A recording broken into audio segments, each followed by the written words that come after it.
افغان طالبان نے نیمروز کے کیپٹل زرنج کے اندر واقع مرکزی جیل کو توڑ ڈالا ہے اور یہاں سے طالبان کے اور اسی طرح سے دیگر سیاسی مخالفین قیدیوں کو رہا کر دیا گیا ہے، جن کی تعداد ہزاروں میں بتائی جا رہی ہے۔ یعنی ہزاروں مجاہدین کو نیمروز کے ڈسٹرکٹ کے کیپٹل زرنج سے رہا کروا دیا گیا ہے اور جیل توڑ کر انہیں آزاد کروا دیا گیا ہے۔ نہ صرف ناظرین کرام طالبان نے نیمروز کے کیپٹل پر قبضہ کر لیا ہے، بلکہ یہاں کے جو اعلیٰ آفیشل تھے انہیں بھی طالبان نے گرفت کر لیے ہیں، انہیں بھی پکڑ لیے ہیں، اور جو یہاں کا گورنر تھا وہ ایران بھاگ گیا ہے اور دیگر آفیشل بھی یہاں سے فرار ہو گئے ہیں۔ جو وہاں کا ڈپٹی گورنر تھا اس نے اپنے تازہ بیان میں ٹیلی فون پر کہا ہے کہ ہمارے پاس کوئی مدد نہیں آ رہی ہے کابل کی جانب سے، اور میرے ساتھ جو کمانڈر تھے، فوجی تھے، وہ بھی بھاگ گئے ہیں، میں اور میرے 5 محافظ محض باقی ہیں، لہٰذا پورا صوبہ طالبان کے قبضے میں چلا گیا ہے۔ ناظرین کرام طالبان کو صوبہ نیمروز پر فتح سے $700 ملین کی سالانہ آمدنی حاصل ہوگی، جو ایران کے بارڈر سے افغانستان آتی ہے، اور جو ایک طرح سے کسٹم کی مد میں جو محصولات ہیں، ریونیو ہے، وہ طالبان کے پاس جائے گا۔ تو افغان طالبان نے جوزجان کا کیپٹل شبرغان بھی چھین لیے ہے، اور اسی طرح سے نیمروز کا کیپٹل زرنج بھی چھین لیے ہے، اور اس کے علاوہ تاخار کے اندر اور ہلمند کے اندر، ہرات کے اندر، غزنی کے اندر، سرائے پل کے اندر اور دیگر جگہوں پر طالبان کے تابڑ توڑ حملے جاری ہیں۔ طالبان کی کارروائیاں مضبوط سے مضبوط تر ہو رہی ہیں۔ تو یوں ناظرین کرام ہم کہہ سکتے ہیں کہ افغانستان کے اندر افغان طالبان کا پلڑا بھاری ہے، افغان طالبان کی فتوحات میں روز بروز اضافہ ہوتا جا رہا ہے۔ اب ناظرین کرام آپ کو ایک اور بڑی خبر بتاتے ہیں، یہ خبر بنیادی طور پر کابل سے ہے۔ کابل جو افغانستان کا کیپٹل ہے، مرکز ہے، دارالحکومت ہے، یہاں پر طالبان نے گوریلا حملے شروع کر دیے ہیں۔ افغان طالبان کے ذرائع بتاتے ہیں کہ کابل حکومت کی جو وزارت اطلاعات و نشریات ہے، جو وہاں کا میڈیا ہے، اس میڈیا کا جو سربراہ تھا، انفارمیشن کا جو سربراہ اور ہیڈ تھا، اور جو اشرف غنی کا سابق اسپوکس پرسن ترجمان بھی رہا ہے، جس کا نام دبا خان بتایا جاتا ہے، اسے افغان طالبان نے کابل کے اندر آج گوریلا حملے کے اندر اڑا دیا ہے، مار ڈالا ہے، اور اس کی ہلاکت کے بعد یہ کابل حکومت کا ایک بڑا آفیشل تھا، بڑا عہدیدار تھا، جو طالبان کے ہاتھوں ہلاک ہوئے ہے۔ افغان طالبان کہتے ہیں کہ اب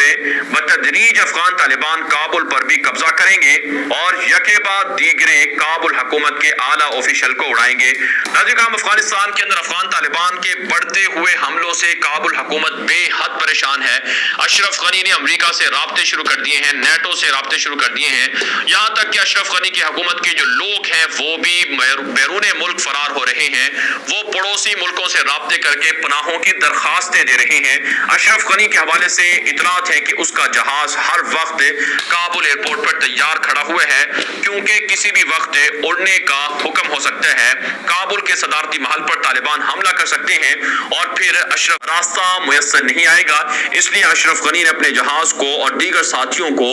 ہر وقت تیار کر رکھا ہے۔ دوسری طرف سے افغان طالبان کہتے ہیں کہ ہمارے امیر المومنین ملا ہبت اللہ خونزادہ نے حکم دیے ہیں کہ مظلوموں پر اب زیادہ ظلم برداشت نہیں کیا جائے گا، مظلوموں کو انصاف دلا کر رہا جائے گا، اور مظلوموں کی خاطر